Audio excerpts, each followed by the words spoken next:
Ya, buat Jang Kadrun, ya. Saya ulangi lagi. Kalau sampean bilang Ganjar petugas partai, ada seorang ulama petugas cendana, petugas mafia, ada. Ya, ingat. Di Indonesia ada seorang ulama yang baru diaku 2018 lalu, ya, sebagai keturunan Nabi, itu adalah petugas mafia. Petugas mafia. Ya, itu adalah petugas dari cendana. Itu salah satunya. Oke, jadi Indonesia lebih baik saya belak-belakin agar kenapa? Indonesia agar sehat berpikir, bisa membedakan mana ulama benar-benar, mana ulama karbitan, mana ulama petugas mafia. Itu, jadi harus tahu. Lalu mah iblis tetap iblis, golongan Anda semua ya teriak-teriak ya kata majikan Anda. Ya enggak? Orang yang sengaja untuk dijadikan propaganda sebenarnya ya. Alat buat propaganda itulah itu. Ya, menjelma jadi dosen, menjelma jadi profesor, ya salah satu Ihsanuddin Nursi, profesor dari Cendana yang dulu-dulunya sering kecipratan dari migas, selalu goreng migas. Kedua, ada yang namanya dosen, profesor, doktor, ya namanya Faisal Basri. Pahamlah kalian semuanya. Jubir Cendana juga, kita nggak tahu.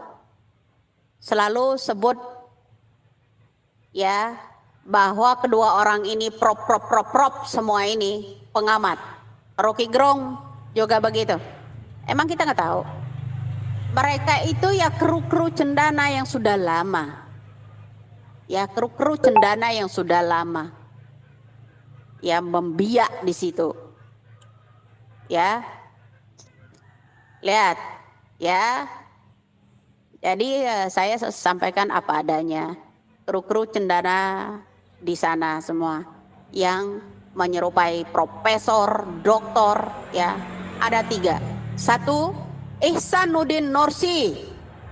2, Faisal Basri. 3, Rocky Gerung. Ini propnya Cendana semua, ahli Cendana semua itu. Ya. Dari kubu mana yang paling banyak tertangkap KPK?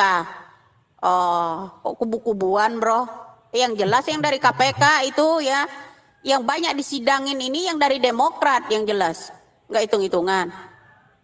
Ya, yang jelas banget paling banyak itu ada Demokrat.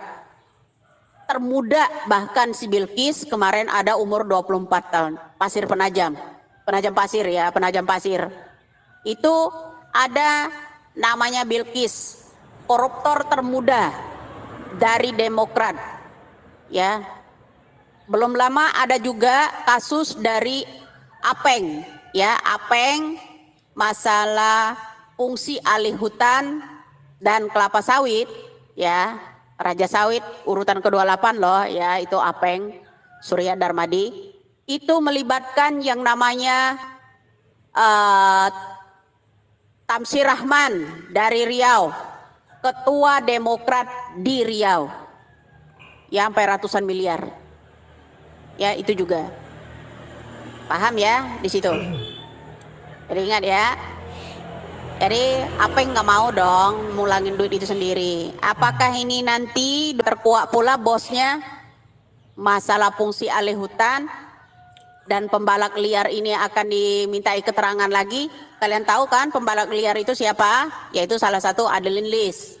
Ya juga dulu ada Pak Heri, ada Pak Raden, ya itu masalah pengelolaan tambang liar, ya tambang liar itu salah satunya, ya yaitu yang namanya Mardani Hamaming sampai ribuan hektar, ya.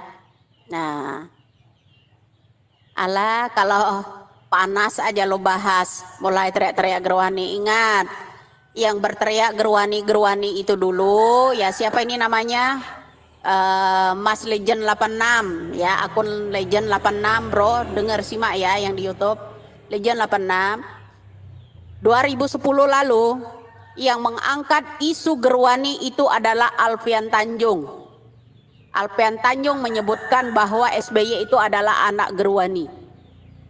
Boleh kalian buka di Google. Orang yang pertama kali mengangkat masalah isu gerwani ditujukan kepada SBY itu adalah Alfian Tanjung. Ya, ingat. 2010 lalu.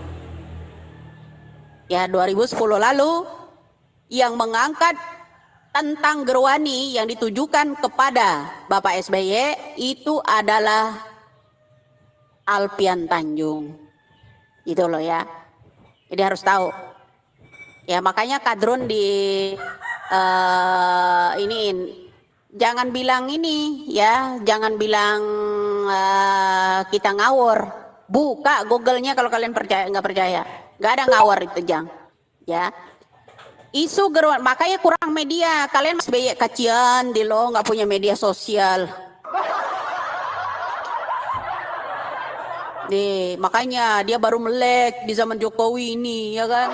Nah, boro-boro dia punya Android, punya BlackBerry, segala macam dia di zamannya SBY dulu. Perang di media sosial, di Twitter sama orang-orang bersama mahasiswa, ya enggak? Nah itu, jadi kasus orang yang mengatakan gerwani ditujukan kepada Bapak SBY itu adalah Alfian Tanjung. Pertama kali di 2010, paham ya? Jadi kalau anak baru lahir kemarin nggak tahu, ya. Nah, saya kira itulah tadi penjelasannya Widya terhadap para bundal-bundal cendana, para kadrun. Saya kira Widya membongkar habis kubrokan-kubrokan mereka.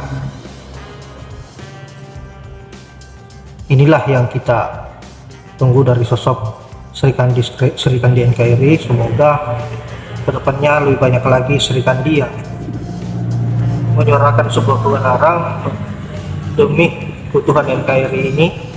Sekali lagi terima kasih buat Nyai Widya yang selalu berani menyuarakan, mengkanter setiap ocehan-ocehan kadrun, selalu meluruskan setiap kesesatan-kesesatan yang dilakukan oleh para kadrun, setiap giringan-giringan opini sesat yang dilakukan oleh kadrun, setiap penyebaran hoax kadrun. Nyai Widya selalu terdepan untuk bagaimana agar mereka ini dilibas dan tidak bisa dibiarkan bebas dalam berekspresi dan menyebarkan hoax. Saya kira hanya itu. Sebelumnya terima kasih buat sahabat-sahabat Widya TV, selalu sehat selalu dan dimudahkan rezekinya. Saya akhiri dengan ucapan wallahul muwaffiq ila aqwamit thoriq. Assalamualaikum warahmatullahi wabarakatuh.